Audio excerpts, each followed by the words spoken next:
What's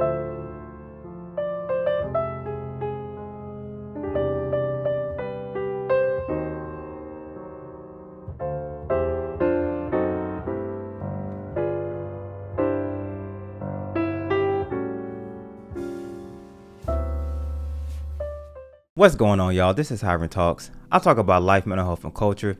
I feel like everybody deserves a space where they can feel what they want to feel without being judged. Today, we're going to talk about how connection turns into performance and how that performance can slowly replace presence. We're also going to talk about why love doesn't work like a scoreboard and what breaks you when you start keeping one. We're going to keep it real. We're going to keep it honest. And hopefully it's something that you can relate to. Maybe this episode will help you see yourself and your growth in a whole new way. Comment below if this hits for you. Watch all the way to the end. We're going to talk about something that's going on in the world right now, whether old or new. We're going to talk about it anyway. So let's go ahead and get into the first topic. Let's get it. So when connection feels like a job, your worth gets tied to the output instead of the presence. So when that happens, your exhaustion stops being physical and it starts being personal. Now, what do I mean by that? So if every reaction requires effort, performance, or proving something, your brain stops expecting closeness and starts preparing for survival. So what does that look like? You're always on. You're always reading the room. You always feel like you're earning your place. You're editing yourself mid-sentence. You're waiting for cues to feel like you're enough before you can really exhale and relax. Even with friends or family, you feel like you're pitching and not really relating. It's like you are trying to find your place in the vibe, if you understand what I'm saying, right? So why does that even matter? So if you keep doing that over a long period of time, your body starts to forget what real connection even feels like. So you stop expecting to be chosen just for being you.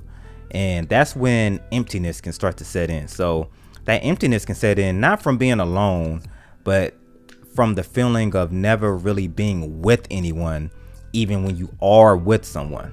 So it's like you're there, but you're not there. You're with that person, or you're with that group of people, or you're with that social circle, but you're not really there. You see what I'm saying?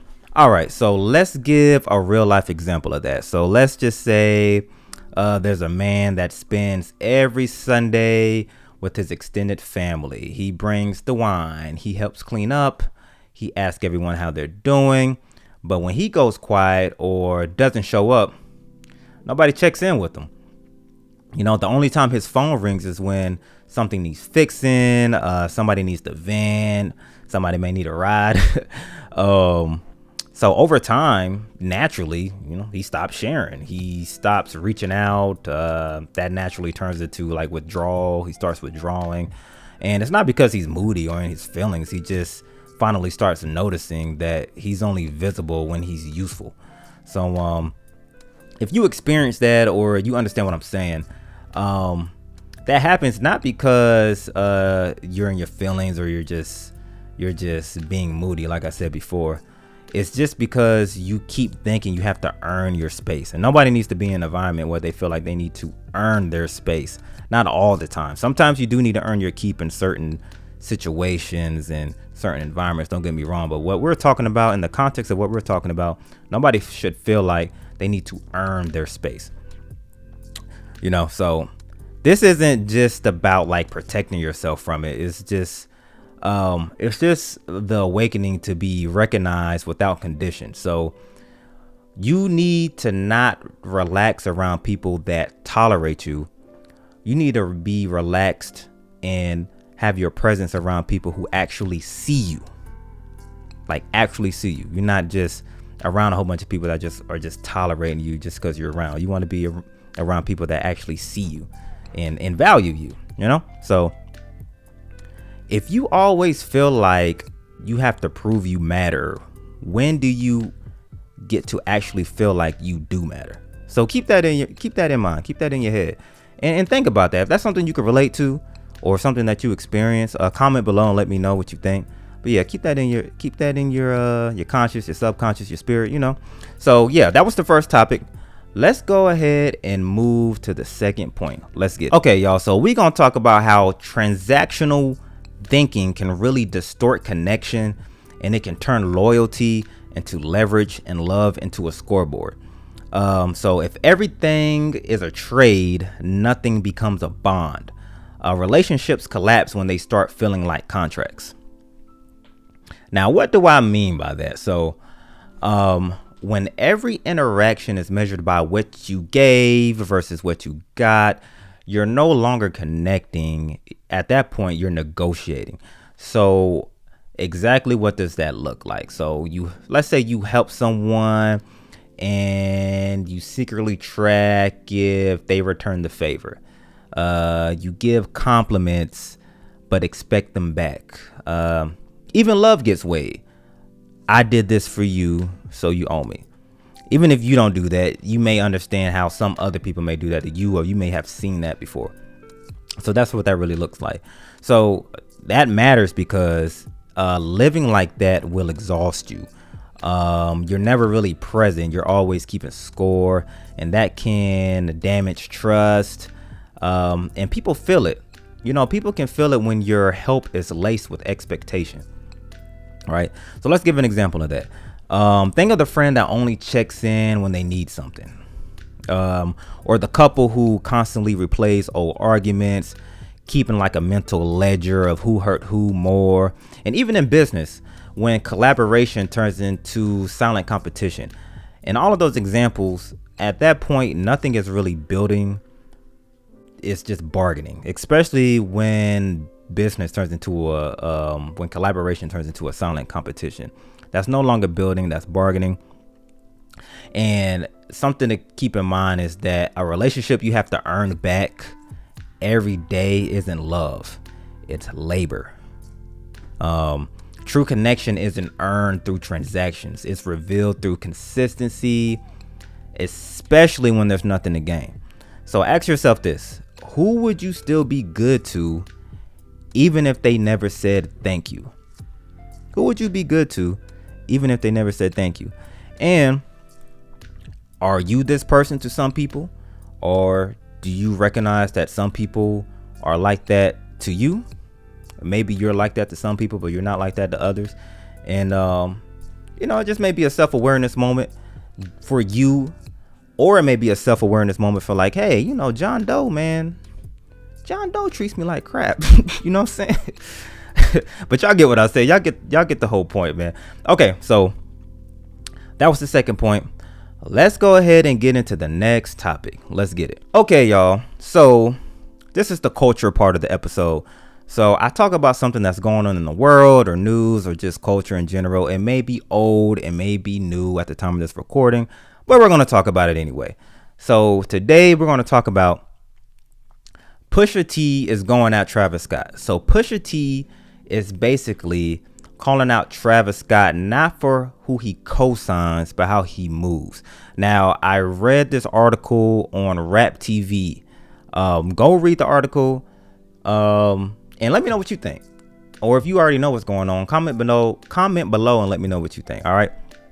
So I'm basically going to paraphrase what I picked up from what Pusha T is saying from the article. Okay. So Pusha T is basically not dissing Travis Scott for fun. He feels like he saw him act friendly in private, but he's kind of switching sides in public. So what really happened, right? Okay, so let's get into it. So Travis Scott previewed his album, I believe, like in Paris in 2023. Triggers was in Paris. Okay, I'll be quiet. All right, so y'all get it. But Travis Scott basically previewed his album for Clips and Pharrell in Paris, and everybody was cool, right? And then like a week later, Travis Scott drops Meltdown. Now, y'all don't know, Meltdown is a song that was on Travis Scott's album after the Astroworld tragedy. And on that song, Drake has a verse dissing Pharrell. So he was just with them a week ago, previewed the album, and then dropped the song And I guess Pusha T is thinking that Travis Scott knew this song was going to be on the album and didn't warn them back when Triggers was in Paris that Drake had a song on his album that was taking shots at Pharrell, right?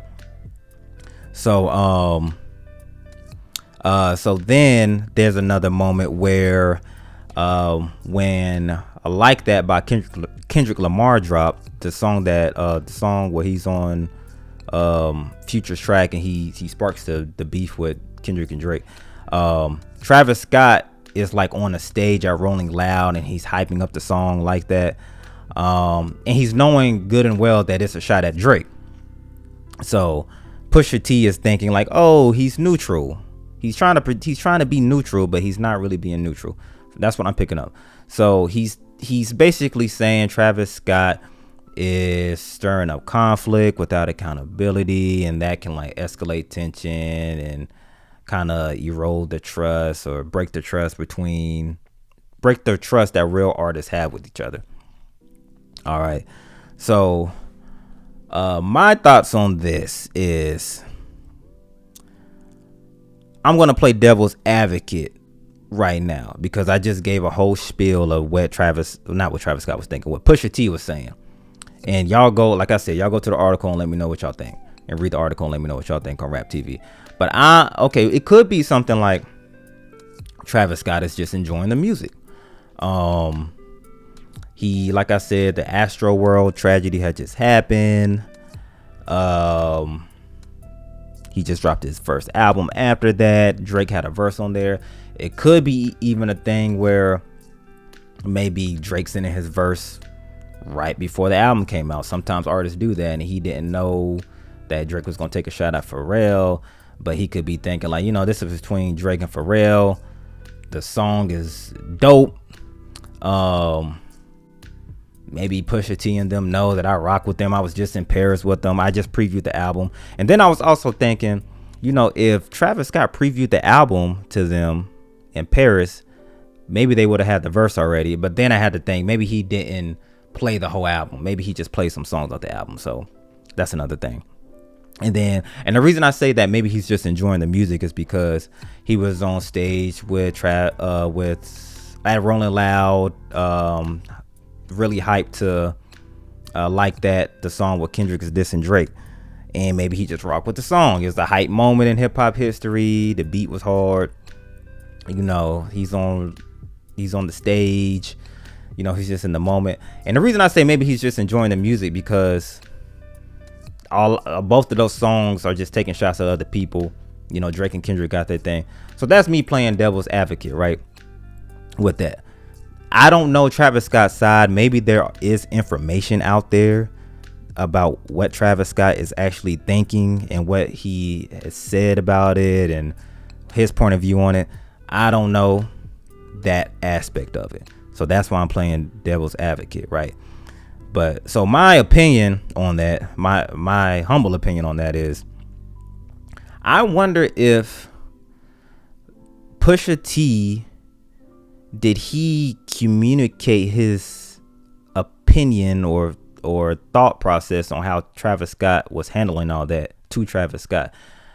I feel like maybe they're not best of friends, but I feel like they are at least connected enough to where he could reach out to Travis Scott and just ask him about it or just see what's up about it. But maybe he also Pusha T thought that this was the moment. His album's coming out. This is the moment to put his feelings about that on display. Now, let me know what y'all think about that. Do y'all feel like he should have reached out to Travis about that? Like, hey, woo. Because these are separate events, like the Meltdown and then the whole Like That. It was some time between that. Maybe not years and years and years and years, but it was enough time. So maybe he didn't care enough. I don't know. Let me know what y'all think in the comment section. But maybe Pusha T could have reached out to Travis Scott because it all could just be a miscommunication. But like I said, I don't know all of the information on what Travis Scott, how he's responding to that, or what his perspective on that is. So it could also not be a misunderstanding too. It could just be what it is, y'all. So that's what's going on. Pusha T, Travis Scott. Hip hop is a sport. Hopefully they can patch it up. They both dope artists. I don't know if they have songs together, but even if they do, they can make new music together. Hopefully, it probably will be fire or just collab or something like that. Or it may not be that deep. It may not be smoke like that. It could just be some hip hop stuff too. So it may not be that deep. But that's what's going on. That's what's going on. But y'all comment below and let me know what y'all think though. Let me know what y'all really think on that. Do you feel like there should have been some communication?